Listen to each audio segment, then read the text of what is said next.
Y'all, just working on the 1999 Galant 3-liter engine V6. As you can see, we take off the intake manifold. If you want to know, there's a bolt here. There's a bolt here for the intake manifold. Make sure you loosen this. There's a gasket here. Do not lose the gasket. Okay.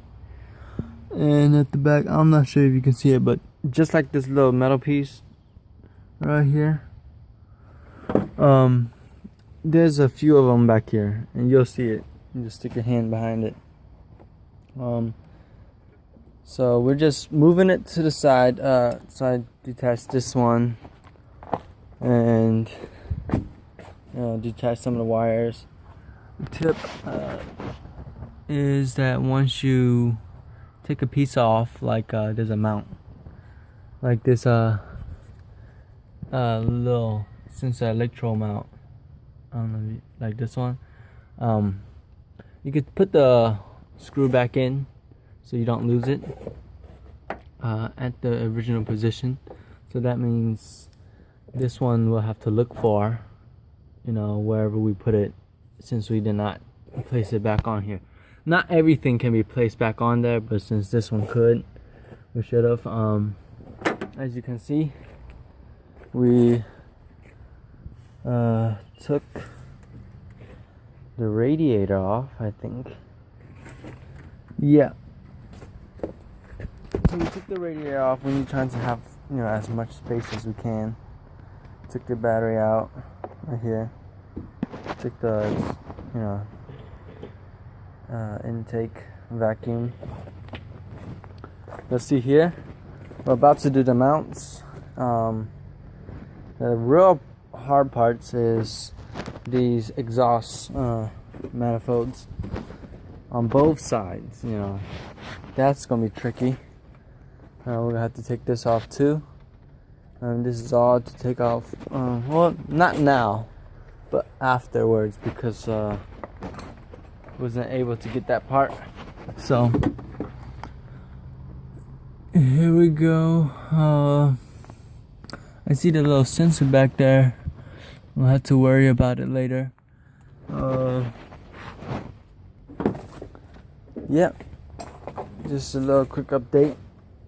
This is the engine that we had 0 pressure, and these 3 valve.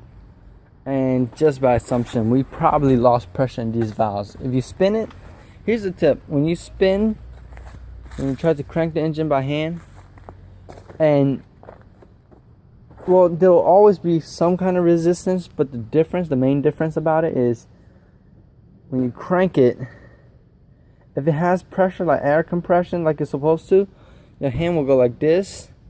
You'll feel the pressure, but the thing is, it bounces back. So you'll crank it, and it'll try to go backwards. That's air compression. Air compression, like fluid compression, won't do the same as air compression. It's the way air compress.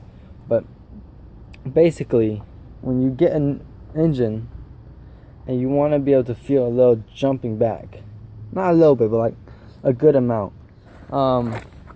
This engine that we got here, this used engine,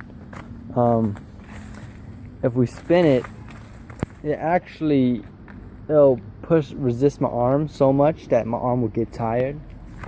Whereas this one, you have hard resistance, but you won't get the little bounciness. That's the air compression, bounciness. The other ones is probably like friction from pistons moving about. But that's how you can determine if the engine is still good, it's still usable. The best is to go to your local auto shops or auto whatever, and they will have compression testers. Some places let you borrow one, and some places you might have to just buy it. You can test it that way.